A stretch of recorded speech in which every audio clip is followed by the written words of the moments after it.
Some of the things that I remember from about Alef Nissan Tovshin Chov Beis is that a long time before Alef Nissan, actually, there was a holy seder among Zanash by the Chassidim concerning Shnas HaShishim of the Rebbe's birthday. And actually, Tzach wrote a whole letter to Anash to prepare by giving Tzedakah in the number of 60 to send it to them, and learn Chassidus in the number 60, like 60 lines of Tanya, 60 lines of Maimorim, whatever. And it seemed like the Rebbe was accepted it, was very happy about it. Rabbi Levsky then told over, he worked in Tzach, and he said that when people send in the money, it went to Tzach, but sometimes by mistake, the envelopes went to the Rebbe. So once when the envelope went to the Rebbe wrote on it that this is Shaykh LeKeren HaShishim. So the Rebbe gave it the name Keren HaShishim, so they saw that the Rebbe is very happy about it. This was the first time that the Rebbe Farbrengt Alef Nissan was Tovshin Chov Beis, and it seems like it's from the Seders of the Chassidim. The truth is, no one knew before, till that day, that when the Rebbe gave over, there will be a Farbrengen, but till then they didn't know for sure. And besides what we said before, that there was a Seders of Chassidim, and they did, and the Rebbe was happy about that, they say it seems that this is the reason why there was a Farbrengen.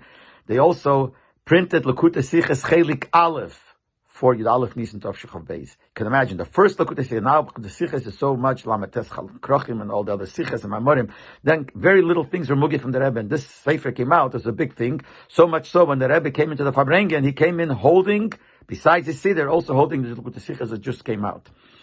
Now I remember that one of the older Chassidim sang before the Rebbe came in, started singing the Nigen Yomid Al Yemei Melech Teisif, because it's a posik in the capital, even though it's not a Lubavitch Nigen, it's a Litvish Nigen, but he sang it. I think it was Harav Duba from England, I'm not sure, I don't remember exactly. I also don't remember if he also sang it in front of the Rebbe when the Rebbe walked in, I don't remember, but I remember before the Farbrengen started, he sang that Nigen. There was something unusual about that Farbrengen. There were two Maimorim, which is very unusual, two Maimorim and one Farbrengen. And many of the things that the Rebbe spoke about was the Gemara in Meit Cotton, where it says that Rabbi Yosef, when he became 60 years old, he made a Yom Tover al Abonon, he made a Suda for the Chachamim, and this, the Rebbe spoke all about it, and this later was printed in the Sichas Chelik Hey, page 132. The Rebbe also in the Farbrengen made a Siyum HaMesichta Psochim, and after he explained the Inyan al Pinigla and he explained the Inyan al Pichsidis, he cried a lot, because the scene talks about Pidyon Aben, and al Pichsidis it means the Pidyon of the Yidden, which is the Geula, the coming of Mashiach. So when the Rebbe spoke about it, there must be, whether it's who breaks the broch, etc., the broch of Shechionu, he cried a lot, he cried a lot in explaining the scene and who did it. Later this was printed in Lekutei Sichas, in Chelik Yud Aleph, and the Rebbe was Magir the Sicha. In the Chassidus, he added a lot different inyonim that he didn't say by the Farbrengen, about the name of Shila, etc. Middle of the Farbrengen, the Rebbe said to sing Barikesi Lochem Brocha, and he stood up, and he danced very hard, and then in middle he stopped, and while he was standing, he spoke a Sicha about Drusa She'idin, which is also something unusual. The Rebbe should speak a Sicha while he's standing.